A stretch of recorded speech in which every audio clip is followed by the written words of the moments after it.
দেন, আরো একটু জায়গা করে দেন। আমরা মাগুরা থেকে আমাদের প্রার্থী ছাত্রদল, স্বেচ্ছাসেবক দল আমি দেখতে পাচ্ছি, অনেকের গায়ে ব্যাগ দেখতে পাচ্ছি। তাদেরকে অনুরোধ করছি আপনারা সহযোগিতা করেন।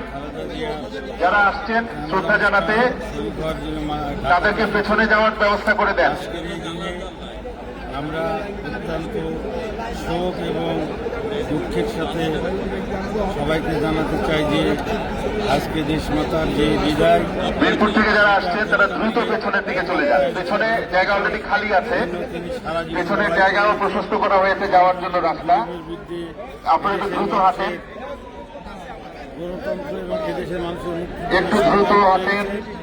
আজকের এই দিনে এখানে দাঁড়ানোর কোনো সুযোগ নেই। আল্লাহর কাছে প্রার্থনা করি পেছনে খামারবাড়ি এলাকা, ফার্মগেট, মণিপুরি পাড়া, সকল ত্রুটি বিচ্যুতি পুরো রাস্তা খালি। তাকে জান্নাতুল ফেরদৌসের সর্বোচ্চ মাকামে স্থান দেন, এই আমাদের প্রার্থনা। আজকের এই লক্ষ লক্ষ জনতার উপস্থিতি প্রমাণ করে যে দক্ষিণ এশিয়ার সবথেকে জনপ্রিয় নেত্রী হ্যাঁ, পুরো রাস্তা খালি যাচ্ছে, সবাই সবাই সুন্দর করে যাচ্ছে। ধন্যবাদ। লক্ষ লক্ষ